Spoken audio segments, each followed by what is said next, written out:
Where are you sending us? Well, this is a fun one. Streaming July 23rd on Paramount+, the hit series Star Trek Strange New Worlds returns. You are facing the finest crew in Starfleet. Boldly go one step closer Any of these missions could be on Ost. to where it all began. We've seen a lot of strange new worlds, but we'll never see something like this. Star Trek Strange New Worlds. New season streaming July 23rd exclusively on Paramount+. Hey weirdos, I'm Elena. And I'm Ash, and we are the hosts of Morbid Podcast. Each week we dive into the dark and fascinating world of true crime, spooky history, and the unexplained. From infamous killers and unsolved mysteries to haunted places and strange legends, we cover it all with research, empathy, humor, and a few creative expletives. It's smart, it's spooky, and it's just the right amount of weird. 2 new episodes drop every week, and there's even a bonus once a month. Find us wherever you listen to podcasts. Yay! Woo! Ay, ay,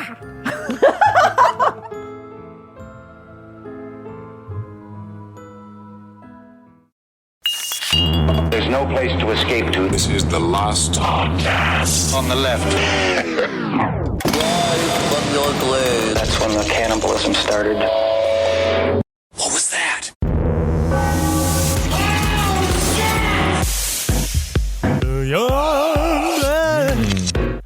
Can't get you out of my mind. Man, we got Aum Shinrikyo, and I say we. I say we. Yeah, what did we do exactly to get Aum Shinrikyo? Nothing. Okay, good. That's what I thought. Technically, we helped their cause in many ways by broadcasting their name out more and more. But we got them. We got each one of their dirty little feet just dangling in the wind. Oh, my goodness. All right, this is Side Stories, everyone. I am Ben Kissel. That is Henry Zabrowski.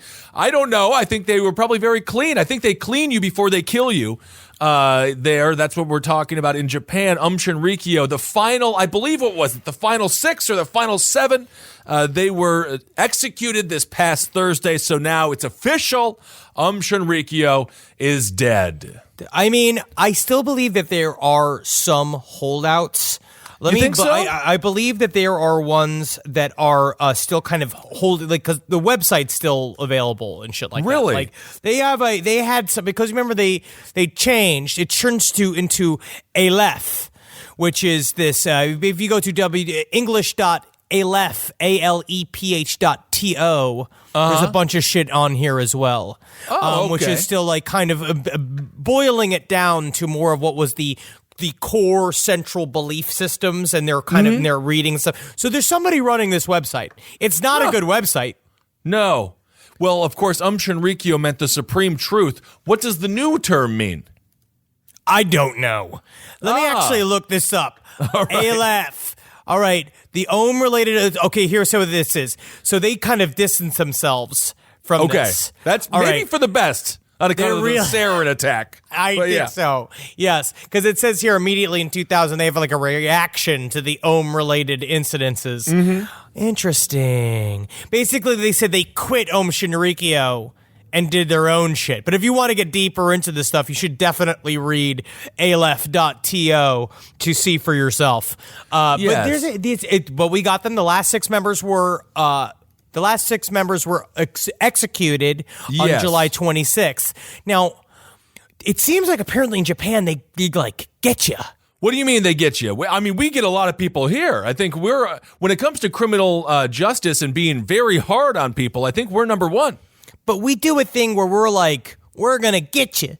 But on September 9th of 2021, and then you just have to sit, and then you file your appeals, and you do all this shit. Or in Japan, it's like they bring you your macaroni and cheese for the day or whatever your Salisbury steak, I imagine. Ooh, I don't think that either of those. I think both of those are far too nice for what people get on death row. Wait, don't they get they get like they get a loaf? Food. No, you think so? I don't fucking know. I don't know. Food on death row. In America, you get a loaf. and it's really sad and it tastes horrible. No one knows what's in it. It's full of fingernails and hair and things like that. And that's what you just eat for the rest of your life. And there was, I forget the serial killer that we covered who got sentenced to death row. And in the U.S., because of our Constitution, you get mandatory appeals. And the guy was like, can we not? Can I just go already? I don't want to be in this. I don't want to be in this tube for 18 years. And they're like, no, we will have justice work itself out. We will make sure you're guilty. And he's like, I'm guilty. I guarantee you I'm guilty. But no, in Japan, what they do is they wait for you to just sit in there and you're good and comfortable and you're really getting good at your, I guess, ab workouts. Or you walk around inside of your cell. I mean, you got to. You got to stay cut. And then you just go like, we're getting you today. And they grab you. And then they string you up. They don't even let you know. Well, you know what? The sarin attack, it killed 13 people. Let's not forget that. Injured 600 folks. So now officially the saga is ended. Japan can move on.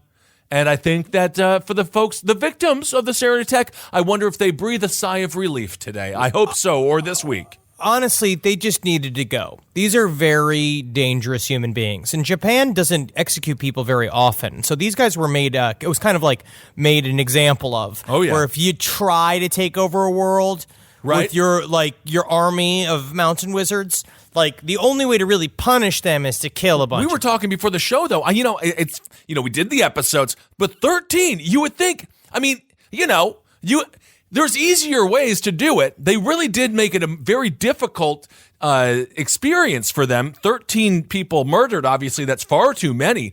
But with the sarin attack, they didn't have to be so extreme. They probably could have killed more people. I'm happy they didn't. Well, a part of it is what did we learn from the episodes is that they muffed it up. They didn't do it right. They rushed it because they realized there was going to be a raid on one of their facilities, so they rushed it. And what does that teach you? Same thing with I've been learning from unfortunately with a personal trainer to try to get me an inch tighter for the wedding. And this it's about doing it slow. Right. And low. It's low and slow. Make the motions count. So you have to sit and think about it. He's training you the exact same way that one dude cooked the turkey in that infomercial. Just slow and low. What's his name again? Set it and forget it. I believe it's Ropeel? I think it's Propeel. Set it and forget it, guy. Love that. Ron Popeil. Oh, that one was great. God, he's doing really good. He's Ron Popeil did a little funny thing where he was trying to say something to, where was this before? Is he dead? Maybe he's dead. Not dead. No, he's alive. Thank God. Alive. He was doing a fun little Harvey Weinstein joke I'm seeing here. Oh, apparently in Texas, they no longer do the last meal thing. Oh, what do you mean no more last meal? No, now it's a set meal. What? And also on death row, you eat regular food. Oh, I have heard it's a loaf, unless they're feeding everyone loaves, and maybe they're doing that in Texas. But I feel like, the last meal, it's a tradition. It's American tradition. Yeah, like what Christmas used to be. And now look what's been done to it by the Democrats. Another thing done. Another thing taken from our hands. Last meal, you get to see all those fun photo galleries of the last meals of people on death row. Those are gone now. Can't say Merry Christmas anymore. Man. What is this? What a bummer. What is this? But honestly, yeah, I guess it is good that we got we got them.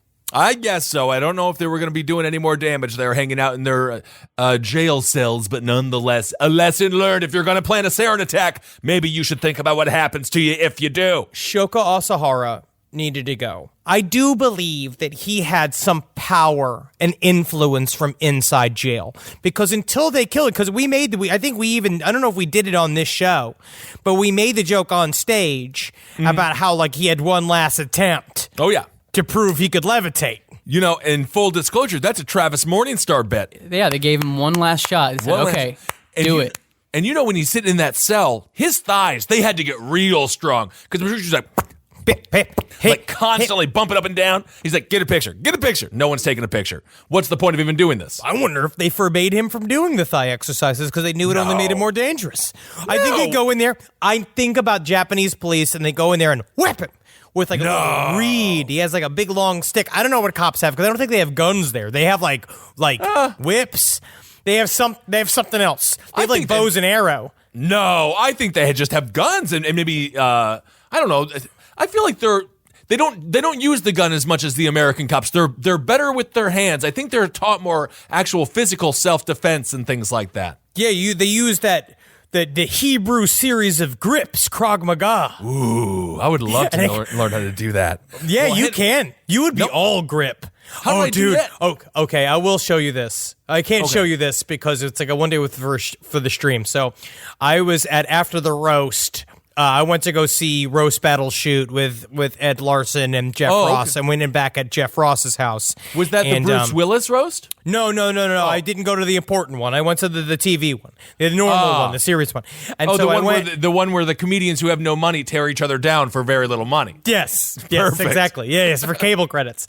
But I went and I got very, very stoned, and I got home and I got into this. Okay, it's a martial art known as erotica, which is all about grips, right? And what they do is they walk around and they grab big pots with their hands and they lift them up. That's their main exercise. They lift these pots by gripping them with their hands, the lids of them, and they lift them up. Isn't that just being a sous chef? What's the difference? Yeah. But they start filling the pots with different levels of sand and rocks to make them heavier. And then they spend hours a day slapping their hands against boards to make their hands as grippable as possible. And they'll grip a man to submission at any point. Well, I feel like that's what these Japanese officers use. And they just grab Shoko Asahara by the feet. And then he can't do anything because they got him by the feet and he's wriggling around like a snake. And then they try to, you know? Is that like their version of like what we have at like Muscle Beach, where all the guys are working out, shaking their pecs, their butts, little balls for reasons of steroids abuse? Is that their equivalent of it? No, that's not what I'm saying. No. They don't do this in public. No, this is just YouTube videos of a YouTube documentary of it where I went and saw it, and these guys are cut as fuck lifting these jars, man. Really? Yeah, man, but they're not doing it on a beach. They need concentration. They can't have a bunch of girls shaking their breasts at them, hooting and hollering, getting them all hot and bothered while they're trying to grip these jugs. Those are not the jugs they need to be seeing. I don't think that the ladies really like the guys on Muscle Beach. I think the ladies get freaked out by muscles. The guys do it for the guys. Because then the guys are like, look at that trap. Look at that weird muscle that I don't know how to pronounce. It's protruding. It's so strong. No one even wants to see it. It's not natural. I think some women do. I don't know. Some men do. It's like, Natalie will come in and I'll be watching several hours of World's Strongest Man footage. Well, but that's not cut. That's different. No, that's not different. Cut. And that's like Magnus for Magnuson, who is like, he will protect your home from Aum Shinrikyo or an army of Vikings. Well, yeah, because you have to go against, because you could get Magnus Magnuson versus the remaining members of Aum Shinrikyo. I would pay to see that fight. That's at like, would you rather fight like, was it like a chicken, a horse-sized chicken, or a 20 chicken-sized horses? Isn't that a Reddit thing? Something like that. But yeah, you got Magnuson just slapping these, grabbing them and smashing their heads together and shit. It would be like when Thor met the Incredible Hulk in the most recent Thor movie. The Incredible Hulk is very strong, and he's destroying all the people in the arena. Remember that? Why are they fighting? I thought they were friends. They were fighting for the entertainment of the leader. What? Yes. In which movie? Ragnarok. I don't watch any of these things. Why don't you don't watch the superhero movies? You really should, because they're so fantastic. No, man. I watch Ken Burns' Vietnam every night. Yes. By the way, I think the appeal of the Muscle Beach is that you get to see a bunch of strong, dangerous men be in a playground together and forced to be friends. Yes. Yeah, that's true. You see the tension. Well, they are friends because they lather each other. Because at some point you get so muscular that then it's almost like you have to live like my 600-pound life individual, and you have to have people lather you in places you can no longer reach. I'll put it this way: we have been very close friends for 10 years. Yeah, probably. I can't imagine the amount of money that would need to be given to me in order for me to lather your back with like sunscreen. Like I don't know what it would. I'll give you $50. Fine. All right. I was going to do it for 25. Oh, damn. interesting. You've been undercut. Travis, you get to do it then. Congrats. We got to talk about this one story because this is political, and I like my little political nerd stuff. But this is also Mr. Zabrowski territory. Yes. There is a dude. Now, this is Denver Riggleman. He's a businessman, bit of a white supremacist. He is also a huge Sasquatch or Bigfoot enthusiast, and this has apparently become quite a significant issue on the campaign trail. He's running against this gal, Leslie Cockburn. She's the Democrat, and the thing is, this is a very Republican district. It's the 5th district in Virginia. They got a 6-point lead usually over the Democratic Party, so Republicans tend to win. The last dude who ran there and won by 58% of the vote. So it's possible. It's not the white supremacy that seems to be getting this guy in any trouble. This is right near the Charlottesville area. Yes. It's not the white supremacy, but it's his love of Bigfoot and the possibility that he also wrote erotica, which, Henry, you may have read. I may have read it. He has a book coming out. So according to what they found was a post on his private Instagram, which he posted a picture of Bigfoot with a big censored block over what I assume to be is his cock. With the statement, cover art for hashtag mating habits of Bigfoot almost complete. Hide nothing in this magnificent tome. Don't erase the censor box.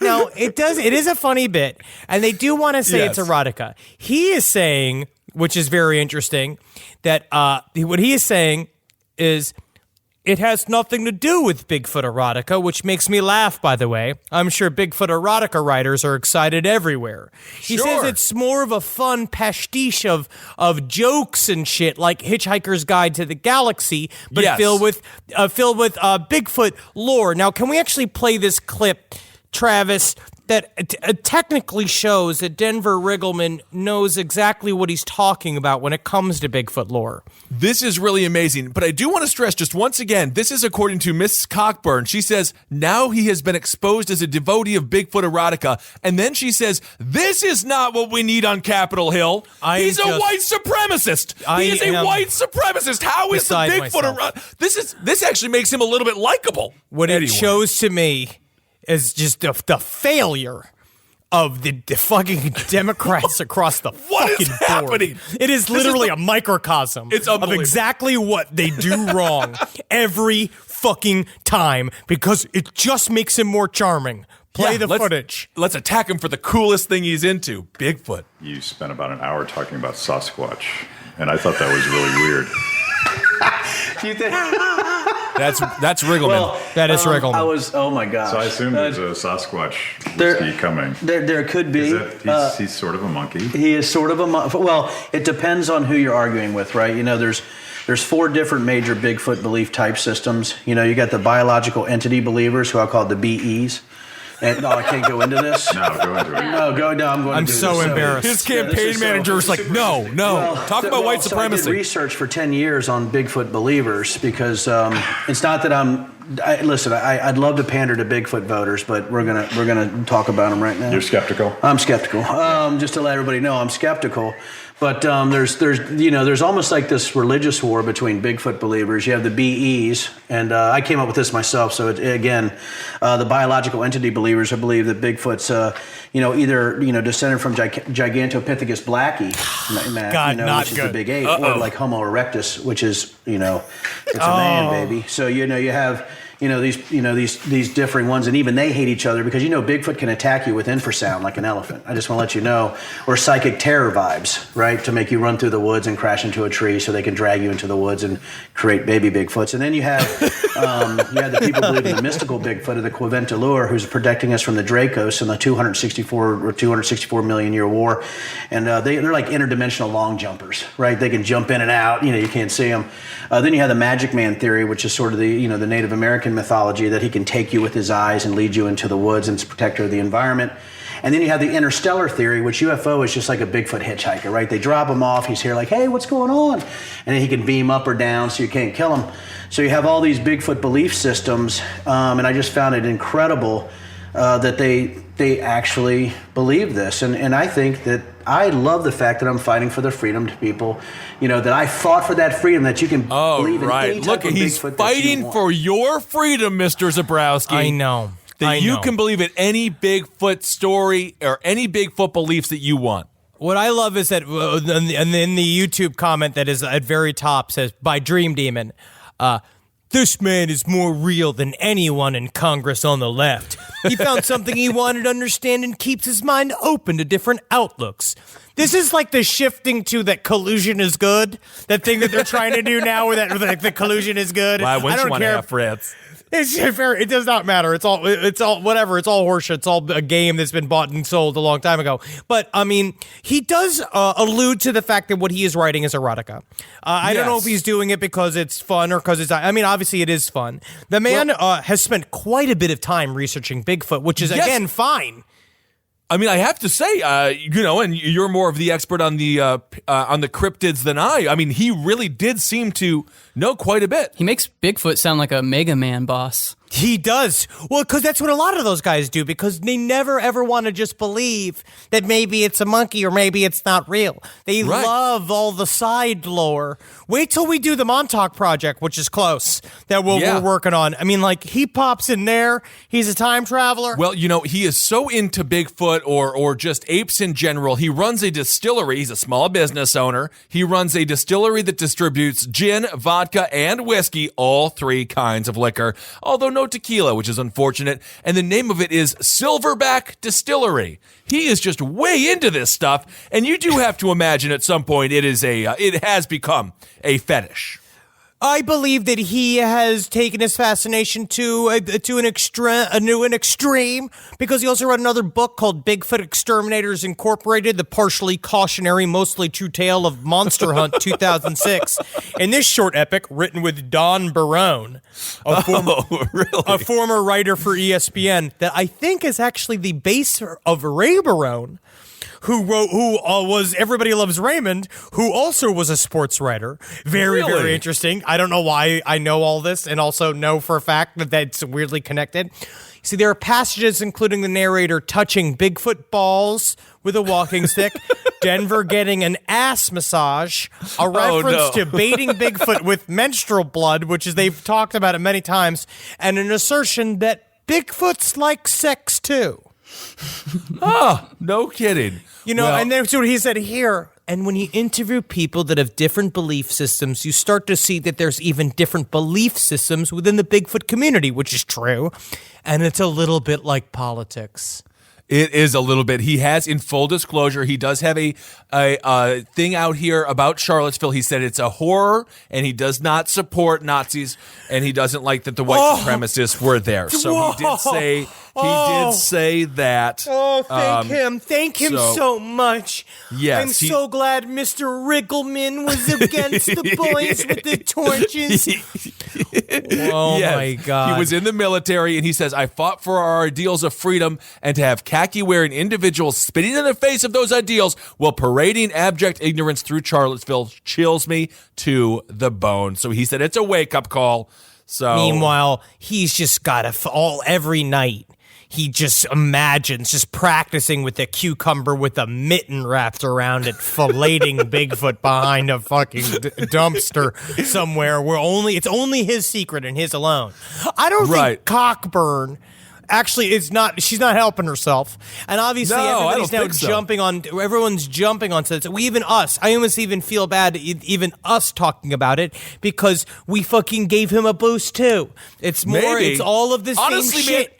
He didn't bring it up. Miss Cockburn brought this up on Sunday. I don't know why. The midterms are 97 days away now. I have no idea why this is going to be the one that really destroys him. I don't know why she even brought it up. Leave the Bigfoot out of it, because now she just seems like, what are you doing? Reading it? Are you reading the erotica? Yeah, exactly. What do you think about it, Miss Cockburn? Looking for it? You looking for it every day? Wondering how you could cock your husband, if you have one, to this Bigfoot lad?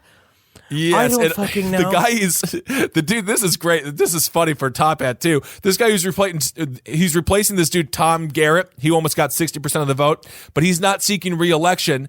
after he reportedly asked his staff to perform tasks outside their duties, and then he cited he's now going to go have treatment for alcoholism. So that's the reason he's stepping aside. So perhaps this man, Riggleman, got him drunk off of his gin, got him drunk off of his vodka. Got him he's off the fucking supplier of the He's the supplier, knowing that Mr. Garrett couldn't handle it. Interesting. It's possible. It's possible. I It's like that nefarious. conspiracy theory. I am just ashamed only just because he did all the same reading that we've done. He knows exactly what's going on, and then you know what, I also now I'm starting to get to the point that I think is very hack, where everybody says the same, like, this is where our country's coming to. Or like, can you believe the headlines every week? It's like, no, man, it's been like this for a long time. It just was kind of secret. It was just kind of what you dealt with for a very long time. Henry Kissinger, he tried to get Operation Popeye going, where they were doing all these weather modifications over fucking Vietnam during from 1967 to 1972. And that shit's real. So yeah, sometimes Republicans are into Bigfoot erotica because it's a thing that they do that's better than them, I guess, fingering their employees. You know, I will say that the Republican Party, there's some Democrats that hunt out there too, but they like the woods. They like to be out. They like to be covered in random soot and things like that. They like to hide under brushes and pretend they're little bushes and trees. Yeah, so sure. it makes more sense. I mean, why not? They have an eye for adventure. They love to be armed. And why do you need to be armed? Because maybe there's a Bigfoot outside. Honestly, Bigfoot should be met with peace. He's the wise man of the mountain. We talked about this last time. But you think that's going to happen, man? That's why they don't show up, man. As soon as a Bigfoot or an alien shows up, it's going to be a bloodbath. Okay. What has to happen is it's going to be uncomfortable at first, but what it has to go. You see a Sasquatch, you see a wise man of the mountain come through the brush. I'm going to say Kissel. Obviously, I'm looking at you only because of your size. Yes, but also I know. me as well. Honestly, I would say the best way to go is to present yourself. Just to let him sniff you. I don't. You get an off-force. Listen. And let him choose what he wants to do. Or it could be a female. You can tell by the tits. Yeah, I don't know if that's true. But if you present yourself once in a supine position, its trust, it will then hopefully also then present itself, which then you're going to have to smell that asshole just out of being like, it's like when you go to like some place when you're traveling and you're somewhere in Iceland and they're like, will you have the shark dick? And you're like, sure, okay. And you have to nibble on a little bit because Olga is asking you to do it and you're staying at her yurt and you don't want to get kicked out of the yurt for being impolite. No, I mean, I couldn't even get it before you slammed that thing down your mouth the way that you love your strange foods and whatnot. I'll do it in a fucking second, man. I just had a bunch of foie gras I had a bunch of foie gras cream on top of a duck loaf. It was this little duck loaf and a bunch of foie gras like kind of cream that was put on top of it. Ooh, so duck good. loaf is what they give people in solitary confinement. What is? They should be so lucky. Ugh, what did it taste like? Wonderful duck and beautiful, delicious foie gras. And then what is Natalie? And then Natalie looks at you doing that. And then when did the marriage is still on? It's my only vice. That is not true. I think you've had a little bit of Riggleman's booze as well. All right. Not all the time, man. Not all the time. Man. Yeah, look at me, man. Bigfoot erotica takes center stage in this Virginia race. It is very interesting. And now you made the whole conversation about Bigfoot erotica, and you're literally flipping his voters into thinking he's actually being inclusive. Yeah, like that's what you're doing, which he technically is in a way. But come on, man.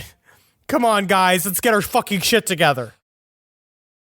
Okay, and I have to clarify. Riggleman is not a white supremacist, according to him. His running mate, Corey Stewart, was caught on camera campaigning with a white supremacist. So you dump the other guy. You stop. Oh, my God. I will say, okay, skip past before I really start screaming and telling my true feelings. I really did get into a little bit of a weather modification. You did? Hole. So Operation Popeye is real. I mean, I don't know what happened. Someone sent me a website called weathermodificationhistory.com on the Twitter, which I'm trying not to look at too much, but I'm trying to also glean things for side stories, ideas. Sure, There's a couple of them that are just very interesting. It's just that, to me, I love the stories where the government did really wackadoo, fucked up stuff back in the 60s, and we have to act like now that there's more money and more technology than ever before, we all have to kind of sit and pretend like,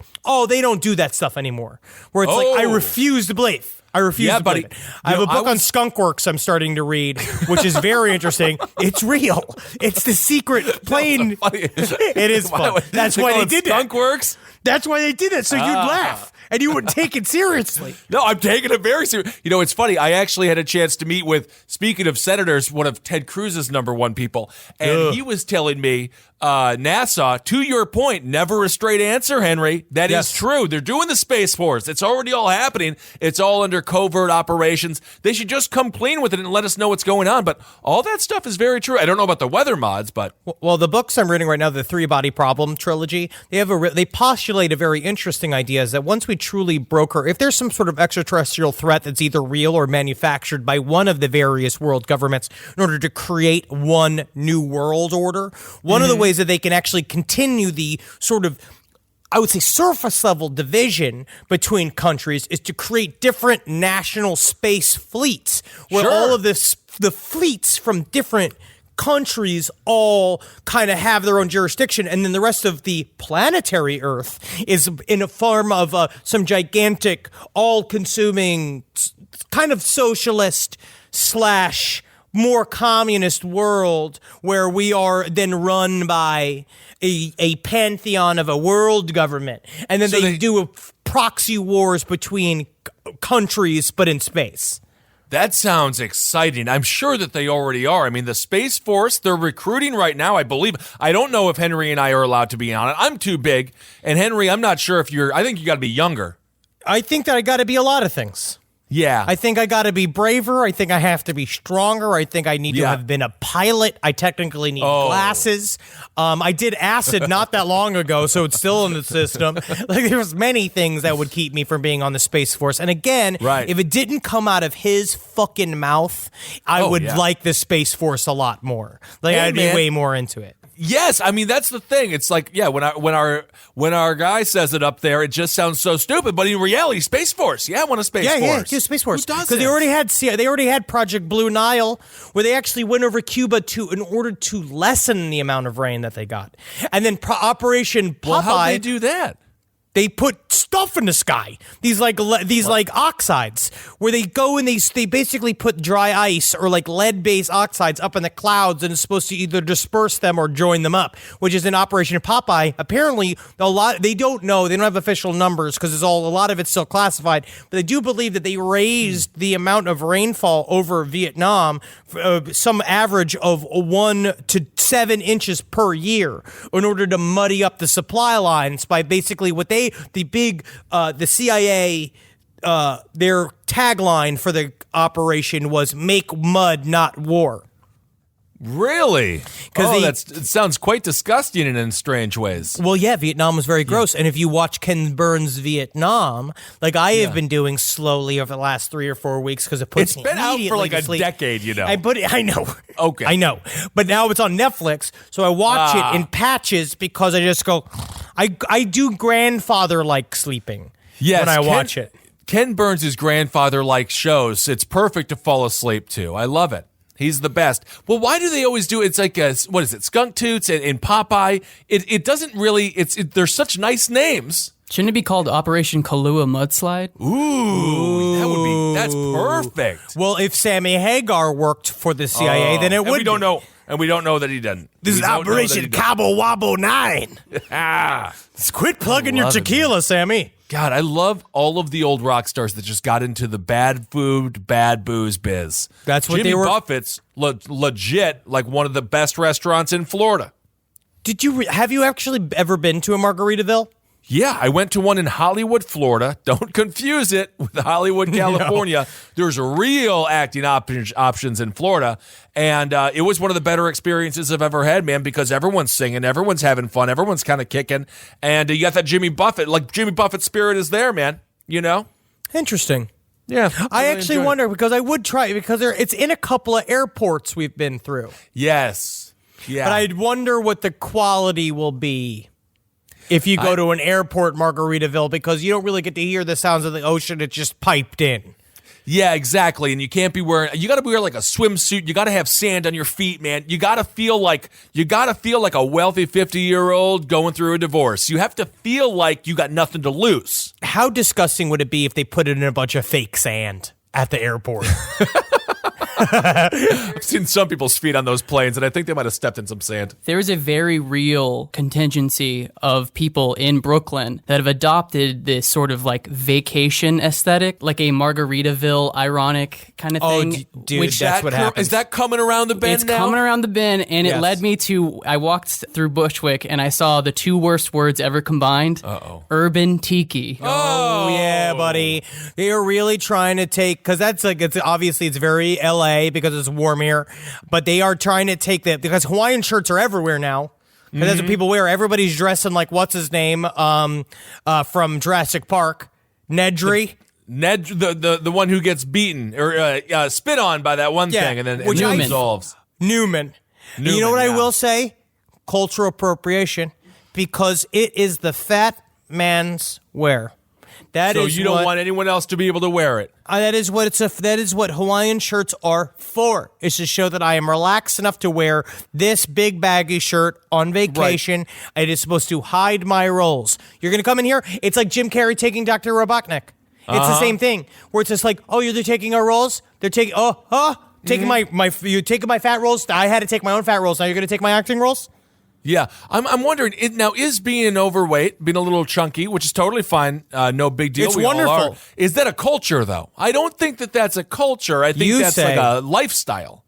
It's the people who took it from my former people, because I can't even include myself into the fat man world anymore, because technically I'm becoming a medium. Well, your personal trainer is not done with you quite yet. I think you can still wear it, and then right after the wedding, you're going to balloon out. So don't even stress it. Keep them. No. I have to keep it at some modicum, or I'm just going to be wearing Spanx. Ooh. Spanx. I don't know about all that. They don't make them in my size. They do. They make them in long. Don't. Yeah, no, I'm like triple extra long. Anyway. I feel like you would be able to get. I'm certain they have stuff like the boa constrictor model, where it's like fucking 5 feet of fucking the John spandex fit. Yes. Oh, that would be nice. The anaconda pant. That would be perfect. Well, are there any other stories here? I mean, they got water on Mars. We didn't really touch on that. There's 12 feet of water, apparently. It's 12 miles. But they don't know if it's going to help in terraforming or not, because everything's a fight. Right. So it's a little bit wet up there. Yeah, it's just then half the people in the world are like, no, we get to go to Mars, and that's going to be incredible. And there's the other half of people like, there's no way we're going to go to Mars. Stupid. It'll never help with so it's just like another way for people to fight. That's perfect. Yeah. It's nice that we can't even get along when it comes to space exploration, the thing that should be uniting all of us all the time, because I would love to do it. Although, once again, they're not going to invite us. But that's okay. We could go on a private space trip. Maybe. I'm not going with Elon Musk. I don't want to do it. You're fine. You're not a 90-pound woman. He won't come looking for you who's shaped like a cigarette filter. All right. We did just get invited to go skydiving in Boston, though. No, I was not invited to go skydiving. No, we're Boston. all invited. We're all invited. No, you, Marcus, and Henry were invited. He looked at me and uninvited me. No, he said that you can sit next to the pilot. That's skydiving. Even better. That's you don't fine. have to jump. That's fine. Better. It's not skydiving. Better because you don't have to jump out of the plane. No, but then it's not skydiving. It's if I'm just on a plane and I'm going to watch you guys. I just don't want. I don't want to jump out of the plane. He was concerned for your safety because, and it's not your fault. No, you just but are different body type. It was slightly like where you looked at me, you're like, "Hey, you guys should come sky." And then he said, "Not to you." He said, "Not you, Ben. Because you're a monster." We're just smaller. It's your safety. It's sad. I am going. I will never go. And also, you took a helicopter ride this past weekend. I went on and a it's amazing you're still alive and never do that again. Well, Because New York you're City, small enough for a helicopter ride. You're like, you could fit in a little basket. everything is regulated in New York City. You can't even have a little lemonade stand. But for some reason, the helicopter rides, it's all fair game. You can do whatever you want. I could just buy a helicopter and be like, free rides. It was a tour. The guy was like, to your left, there's a Statue of Liberty. To your right, there's Ellis Island. And right over there is where Buddy Valastro filmed Cake Boss. Hell yeah, that's all that matters in New York. Well, isn't that a landmark on par with the Statue of Liberty?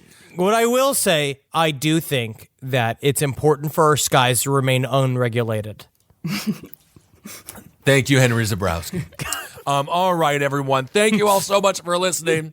I think we love you. That's number one. Yeah. Number two, you can find us on social media. Ben Kissel, Ben Kissel1. Henry loves you. Dr. Fantasty. Yeah. You find us on that fucking bullshit. I did take the Twitter off my phone, so I'm not even looking at it, but it is nice to be freed from the yoke of looking at it all the time. Honestly, I like the Insta story because you can talk and then people can hear you, and that's kind of fun. I like seeing their faces, yeah. Yes. And I guess that's basically it. Thanks for giving to the Patreon, everyone. That's always very nice of you to do that. If you want to go do that, you can find us patreon.com. I believe it's /last podcast on the left. We'll talk to you soon. Hail yourself. Hail Satan. And if you're going to live, then why aren't you laughing? And if you're not laughing, you better be loving.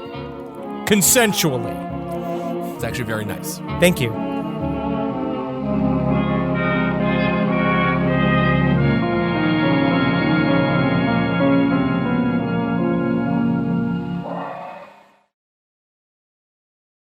Hey, podcast listeners. Mr. Ballin here to let you know we are now publishing 4 times a week on my podcast, Mr. Ballin Podcast, Strange, Dark, and Mysterious Stories. That's right. You'll be getting 4 new episodes a week covering unbelievable mysteries, chilling true crime, and stories so strange they sound made up. But they aren't. They're all true. Don't miss an episode.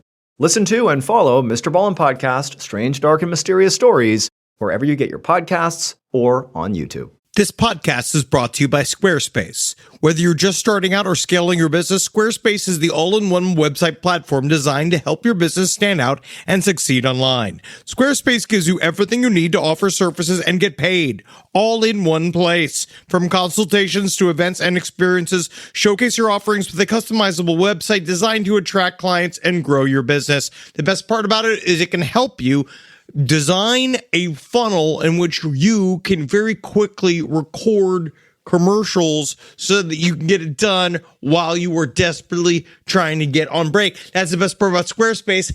It can really shorten up the time you spend doing things. You got to get in there.